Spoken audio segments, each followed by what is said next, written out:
The first thing you do is get the right sort of water. Ponyville has wonderful spring water that comes up through the chalk beds, but it is too hard. Twilight distills hers in the laboratory downstairs and then adds just the right amount of impurities to give it a good bite. The princess always says the water makes the tea. She got hers from a spring high in the mountains, a spring only she knew about. A little secret she told Twilight, a little something special. She kept it just for herself. It was just water, she said, but she had come to see the spring as a friend, ever constant, but still changing. She remembered centuries with a bitter tang, and others where the water had a sulphurous edge, as the meltwater seeped through the stone and leached out various tastes and flavors. Then you boil the water, adding salt, just as much as would fit on the edge of a knife. Each tea requires its own temperature, but whatever it is, you must boil it first. Twilight heaves the heavy iron kettle on the hob, using her hoofs clumsily. She could lift it with magic so very easily, but she never does. Back in Canterlot, the princess never did. She gets the fire going and waits. Her mother always said that a watched kettle never boils. But Twilight's not watching. Not really. The pale light of the morning lends an unreal air to everything, and she lets her eyes unfocus, breathe in, breathe out. Soon she can hear a faint murmur from the kettle, a little private song just for her. She remembers that sound, the snug, mundane comfort of it. It still helps, a little bit, even now. The princess always made the tea herself, always. Twilight never asked why. It never occurred to her to ask why the ruler of the entire country would do such a menial task. It seemed right that she would take time just after raising the sun and make tea for her student herself. And while she made the tea, she would talk, but never about things here and now. Instead, she would remember. Sometimes time seemed to lay so heavily on her that Twilight wondered if the princess was even aware that Twilight was there. And then, as if she knew, Celestia would lock eyes with her and smile. Celestia was rarely seen without a smile, and Twilight had built upon an entire atlas of them in her head. Kind smiles, proud smiles, honest grins of amusement, mischievous smirks, and 1,000 variations on the same joyful theme. But this was a special smile, and fit nowhere on Twilight's map and charts. It was a special morning smile. It was just for Twilight and nobody else. Twilight did ask when she got older, and the magic of it became commonplace if no less wondrous, why Celestia only spoke of ancient times and long-lost friends. Celestia almost looked surprised to hear that question. After pausing for thought, swirling warm water around the teapot, she replied that she never thought the day truly started until you've had your first cup of tea. Until then, the sun may be in the sky, and she still saw it as just for being barely nighttime, time for dreams and memories. And she fell silent then, and it was as if a cloud had passed in front of her. Twilight didn't understand that silence, but she remembered it. And years later, in a ruined hall deep in the Everfree, she finally understood and took pride in the understanding. You always warm the pot. It's a little thing, the princess said, but it is important as little things so often are. Without the fire's embrace, the water starts to cool, faster than you might think too, and each tea has a particular temperature that suits it. Too high and the tea is scalded and the flavor bruised. Too low and the flavor is flat and uninspired. So you have to use water at just the right temperature and get the pot at just the right temperature and get them to come together at just the right time. Twilight uses a precisely calibrated thermometer for this, carefully measuring until the water gets to 80 degrees. The princess doesn't need a thermometer. She would pull the kettle aside and continue talking about a game of chess that decided the fate of a kingdom, a flower that bloomed every once 100 years in the dead of night, or how the eldest and the mightiest of the dragon emperors learned how to cry. And Twilight would listen, mouth slightly open and eyes wide, as time flaked and swirled around them like snow.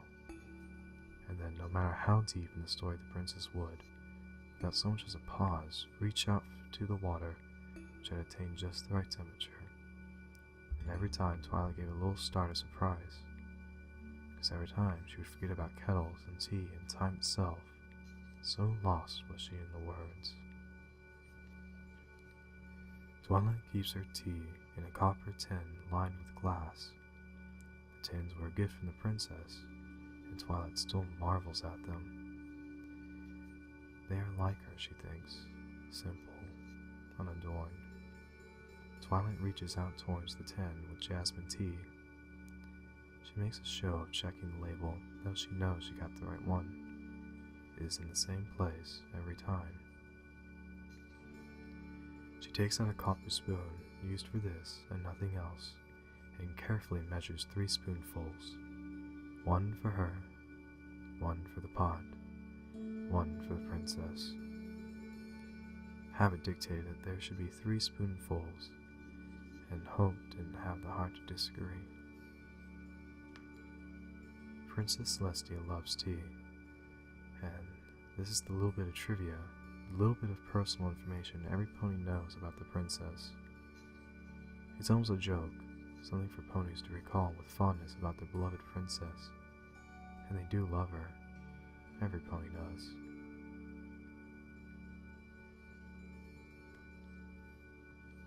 And loving tea so much, the princess has a tea for every occasion. A tea for work, a tea for talking, even a tea for arguing, and most importantly, a tea for waking up. She only ever drank jasmine tea in the early morning, and only ever did so at twilight. A few times when she was quite ill, Twilight would awaken to find the princess at her bedside, waiting patiently, teapot at hoof. She always wondered why this was so important to the princess, but she never dared ask. Asking would break the magic of it. For once in her entire life, Twilight the scholar didn't want to know. She does wonder, now that the princess drinks it still, if she even notices that Twilight is no longer there. You pour the water gently, ever so gently, over the leaves, swirling them slowly around the teapot. You never use a wire basket or a muslin bag, the princess said. The teas need room to move around. Time is also important, as important as temperature. Black tea is robust and will take as much as 6 minutes, but jasmine is delicate, gentle stuff. The princess always seemed to know just how long to leave it steeping. Twilight couldn't tell by instinct, but she had with some effort determined that it takes about 74 seconds for the tea to steep properly. She's sitting now, her mane not even properly combed, sleep still clinging to her eyes, and watching the stopwatch unblinkingly. 62. Time to lift. 70. Pour. The liquid hits the silver strainer, a small jolt of it spills onto the countertop. 2 cups. The liquid in them, the color of pale gold. 74. Done. 2 perfect cups of jasmine tea, with just a few fragments of leaf floating at the surface.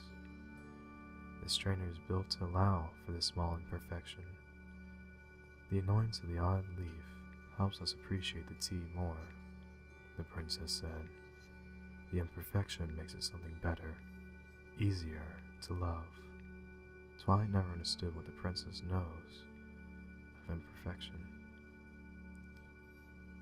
Twilight spoke to the princess more often than anybody else. She taught her, answered questions, and posed some of her own, but mornings were special. What Celestia did wasn't like telling stories. There were hardly any beginnings and never any ends. They were memories, and Celestia would sort and sift through them like a normal pony might through an old photo album, sparing a fond smile for one and the glisten of an unshed tear for another. There wasn't much significance to them sometimes. Celestia would skip over a war that ravaged a continent and talk instead about a peculiar game she saw foals play in a field that's now desert 2,000 years ago, or about the amazing sound a sudden rainfall makes in Zebrica, and the smell of dust just as the water hits it. But important or not, the memories were always her. As much her as that kind smile of those graceful wings or the smell of jasmine and sandalwood. The memories were like a warm cloak there for her every morning, wrapping her in safety and affection. Twilight stares at the 2 cups of tea, steam gently rising above them, and 2 narrow wreaths which, buffeted by an errant gust of wind, twirl together. She closes her eyes and inhales. She holds that breath as long as she can, unwilling to let go. At length, she can bear it no longer and lets it all out in one long shudder. She then grasps the teacups in her telekinesis and gently tips them over into the sink.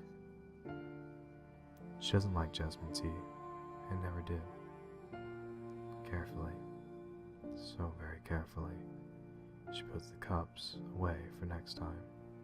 She dries her eyes, which had gotten unaccountably wet, and goes off to sort books and do other sensible, reasonable things.